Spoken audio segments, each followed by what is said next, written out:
there, the Rogue Wedding Pro here. Welcome back and thanks for joining us today. If you don't already know who I am, I'm the Rogue Wedding Pro. I'm a 28-year veteran of the wedding industry, and I've decided to go rogue to assist couples and their families navigate through the wedding planning process. If this is your first time watching one of my videos, I highly recommend that you go back to video 1 and watch the budget conversation to understand the importance of that conversation and what you need to clarify and fully understand prior to putting your actual budget together. So today we're really digging deep into the budget planning piece of it, and we're going to start the budget planning with the largest single expense that most people have, and that is the reception. Sometimes the ceremony is combined with that, depending on where you are getting married, if you're going to have your reception and ceremony in the same location or if you're going to have two separate locations. But that is the largest single expense of the wedding planning process, and so we're going to dig deep into that first. And then all the videos following will be each individual category. There's a lot of information for every single vendor and every single category. And so I want to break them down by category in order to help you fully be able to understand each thing and the things that you need to know, the caveats you need to know about each vendor. There's some things that you should keep in mind when you start down the venue shopping process. All brides at that point are very emotional. It's a very exciting time. This is the place that you're going to pick, the memories that you're going to create, a lifetime of photos. All those things are very emotional times for a bride. And typically, they fall in love with the venue, and whether they have their budget set yet or not, oftentimes brides are willing to do whatever it takes to lock that venue in and forego some of the things that really need to be done prior to signing any of those contracts. So I'm going to give you some of those things that you need to consider when you are out venue shopping so that you can slow down in the process a little bit and really make sure that you're getting all your T's crossed and your I's dotted prior to exchanging money and locking that venue in. The thing that I advise brides and couples to do when they're starting the venue shopping process, when you reach out to the venues to inquire about date availability and to take a tour at the venue, I usually don't recommend giving the venue a very specific date on when you have to get married or want to get married. If you have already determined that that is the only date that you are willing to get married, that is totally fine, but I usually don't recommend letting the venue know that. The venue is going to use high pressure tactics to create urgency when they know that you have a set date that you want to get married on. They may have the entire month open, but they don't want you to know that. And so what they're going to tell you a lot of times, not always, but this is used commonly, is that that's the only Saturday that they have left on the calendar. And so you may have 3 or 4 venues that you are highly interested in, and all the venues are going to know that. There's a number of venues available, and they all know that they have competition. And so if they know that they have that date open, you're more than likely looking at multiple locations, and they're going to want to create that sense of urgency for you to come to their location and forego maybe going on the other tours that you are already interested in. What I typically recommend at that point is when you are reaching out to the venues, give them a date range. So maybe a couple weekends prior to the date that you have in mind and a couple weekends following the date you have in mind. And then ask what their availability is. You want to do that prior to going on tour in that venue if you have a very specific date and that's not something that you're willing to change. And the reason for that is because if they are booked on that specific date, there's no point in taking that tour. So if you reach out to that venue and say, you know, these are the dates I'm considering, what's your date availability? They'll respond back with that, and then you can move forward if they do have that date open, or you can forego it if they do not. Conversation should be carried out throughout the tour that you are having when you're actually on site, and the venue coordinator asks if there's a particular date that you have in mind. If you show them your cards too much on which particular date you have in mind, and you are still planning to go look at other venues elsewhere, if you mention, October 22nd, that's the date that we have to have, you might hear something to the lines of, oh, we have 2 more brides coming in after you today, and they actually want that date as well. Again, it's another pressure tactic. It may be true, but again, it's typically a pressure tactic because they know that you are probably going to go elsewhere, and there's a good chance that they may lose you to another venue once you start touring. A really big piece of the venue tour that brides and couples need to keep in mind when they step foot onto the property is that all the marketing materials that you're going to be receiving or seeing while you're there are not going to be your typical wedding. They're always going to be the most done up, extravagant, their most expensive wedding that they've ever had in the building, because that's when all the best bells and whistles have been pulled out. Their building looks amazing. They've got all these different things done to it. The tables are glorious, the whole 9 yards. Those are the pictures that they are selecting for their marketing, which is just a typical marketing 101. There should be no surprise to that. But what happens is brides are so emotional and they are so visual that they forget that those pictures that they're looking at are the highest end that they could possibly get, and what they might be being presented are the lowest numbers that you could possibly get. So if your budget is right at what that venue is charging, and you are envisioning all these beautiful things that you're seeing in the photos, but that beautiful aspect of it is extra money that is not factored into your budget, you're going to be either sadly disappointed when you walk in on your wedding day and it doesn't look like the photos that you're seeing, or you're going to have to readjust and reevaluate your budget and your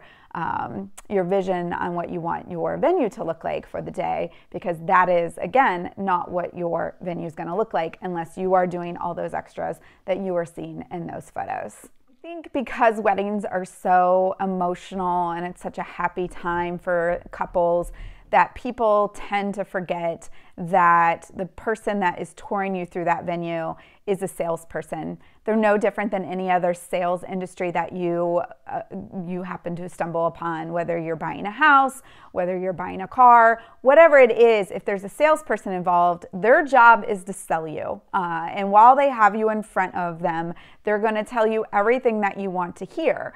At no time are you going to hear negative things from salespeople. They're not going to point out the things that you don't want to hear. They're only going to tell you what you do want to hear, and then they're going to hope that you don't think to ask questions or know what questions to ask.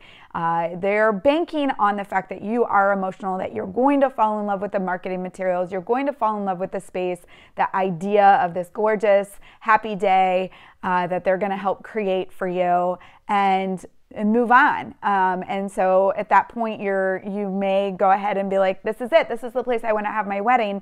And you don't know what else is coming down the pike if you don't know what questions to ask. And in every contract, every single person that I've ever come across in this industry finds something in the contract that they didn't know or didn't really know to ask. And it wasn't advertised or presented to them because it was just one of those little details that they didn't want you to really think about, and might not necessarily be a horrible thing, but just something that could be a little bit of a negative side of their venue, and they just aren't advertising it. So I'm going to kind of talk about some of that information so that you know when you are touring what questions you need to ask and what to look out for. When you are touring multiple venues or just even a single venue, number one thing that I tell brides to do is to bring a notebook with you and dedicate a page in that notebook to each one of those venues. you need to ask, there's questions that you need to ask those venues and the salespeople in those venues, and you need to write those answers down. Do not try to rely on your memory. You have so many emotions going through you during those tours, and you're thinking about, ideas, decorations, all these types of things. And so when you do that, you start to confuse the replies that you're getting back from the different venues that you're touring in. And so you may hear one thing from one venue and then think it was a different venue that said it to you. And so there's a lot of information coming your way, and it's very hard to keep it all straight. Also, when you are touring in those venues and the venue coordinators or salespeople give you some wording that you might not necessarily understand, it is of utmost importance that when you don't understand the lingo that they may be using, that you ask them to explain or clarify. All too often I find that brides don't fully understand some of the language that's used in the wedding industry, and they're too embarrassed to maybe ask that question or what it means, and so they let it go and then find out later what it actually meant. And so it is very important, like I said, to write down everything that coordinator is saying to you, because you are probably not going to book right then and there. In fact, I highly recommend that you do not. And so what you're going to need is to use those notes to go back to as reference points once you sit down and start evaluating your budget and comparing those different venues. And you're going to say, wait, now what did this venue say? What was included over here? And so you're going to need those notes. And so the more notes you write down, the better off you're going to be later on down the road. Okay, so I'm just going to tell you a couple things that are examples of vague details that salespeople are going to mention in the hopes that you're not going to further investigate. One of those things that I get often, just from my side of the industry, is linens are included. When coordinators say that, you really need to ask specifically, what size are the linens that are included? Because when they say linens are included, more often than not, the linen that's included is not a floor length linen. And so it sounds great, and you don't know to ask because you're just assuming what you're assuming, and they're hoping that you don't ask, is that is not a floor length linen, and that it's going to come most of the time it's a 4-point linen, which is a square that they put on a round table, and it comes to 4 points around the table, and it covers the top of the table. But for weddings, most people want it to go all the way to the floor, and it might be fine for another event, but for weddings, most people want it a little bit more elevated. So, and if you're totally fine with that, then you're fine with that, but you still need to ask the question, because if you don't ask that question, and this has happened more times than I can count, the day that the bride walks into the room for the first time, which is the day of her wedding, she may discover that the linens that she thought were floor length are in fact not, and at that point it's too late to do anything about it. And so her disappointment on her wedding day is just not something that you really want to encounter. So those are questions that you can ask ahead of time, and if they are not full length, then at that point you have the option before signing the contract to either get pricing and figure it out, or know what other venues are offering and be able to compare those pricing.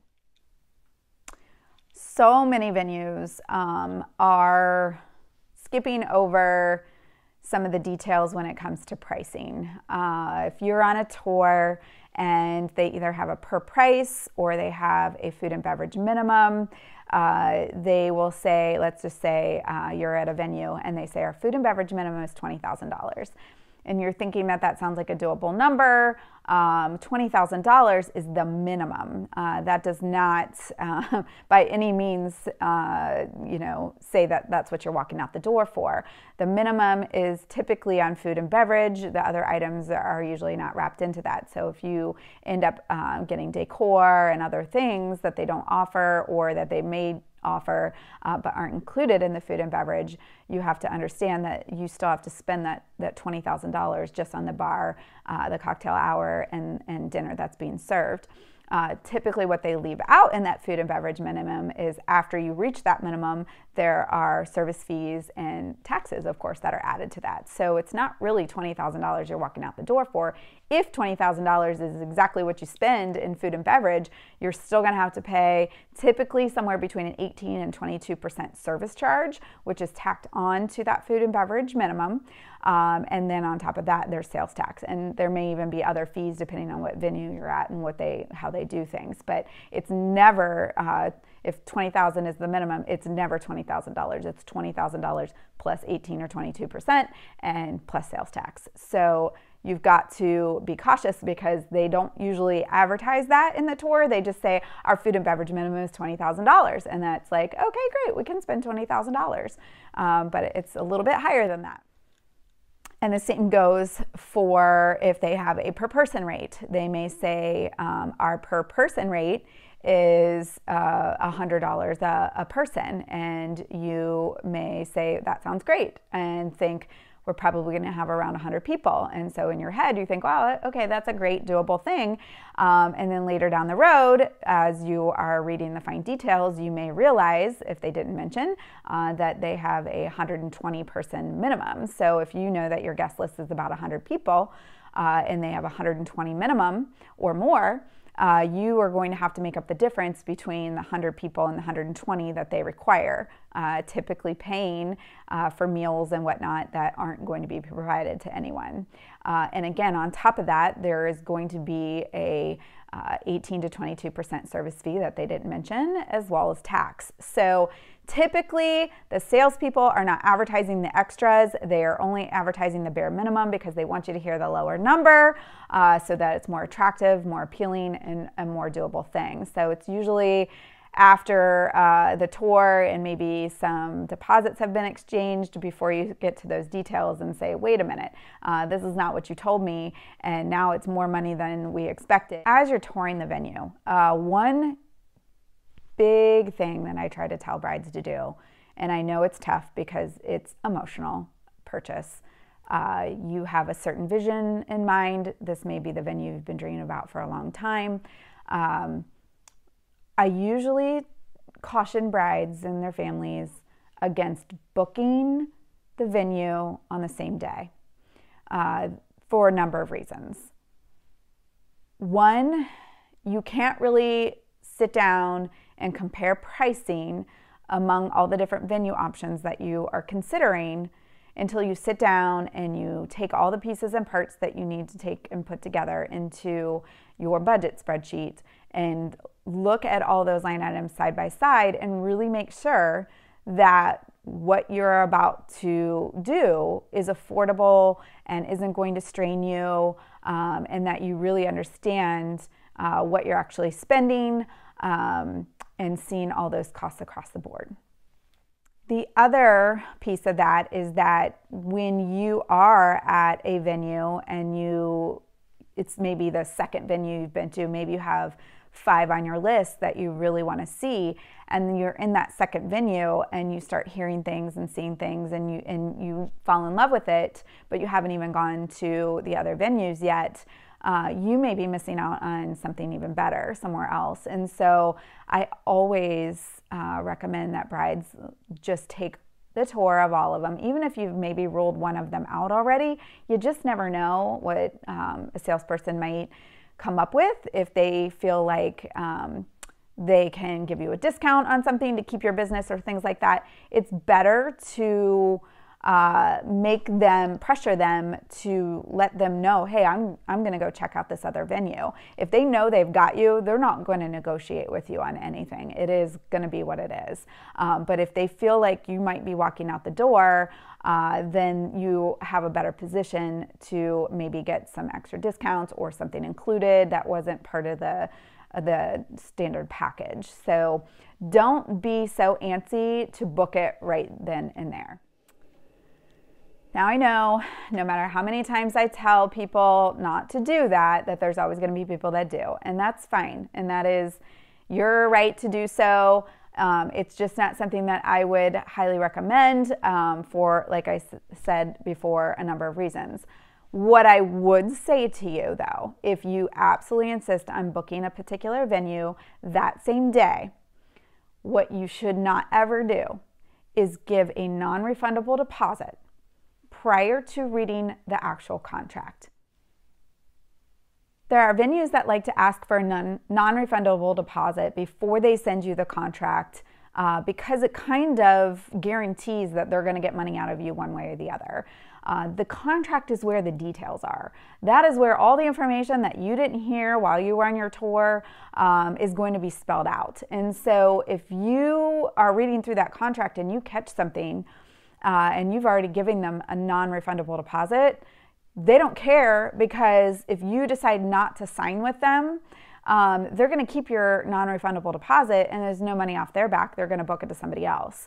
But if you do decide to forego what is written in the contract and move forward, you may be unhappy with some of those things written in the contract, but you feel like, well, I've already given them a deposit, I'm going to move forward anyways.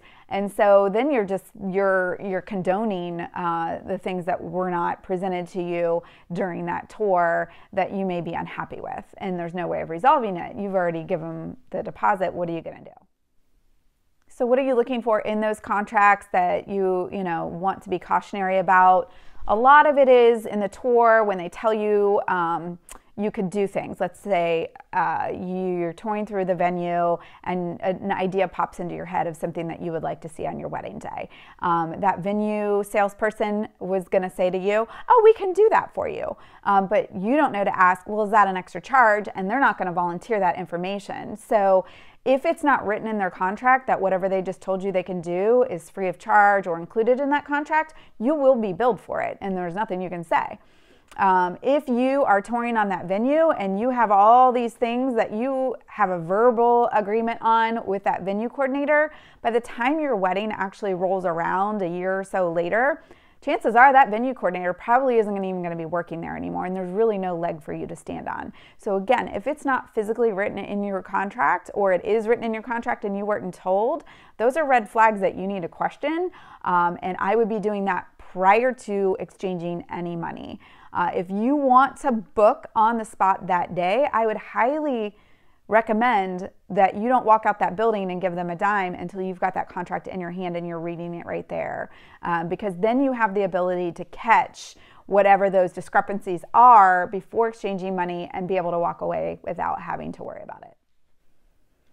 If you request a copy of the contract while you're on site and you tell them you're ready to book right now and we'll give you a non-refundable deposit the second that we see the contract and read through it, and they're not willing to do that for you, I would tell you to get out of that building and probably walk away and not come back.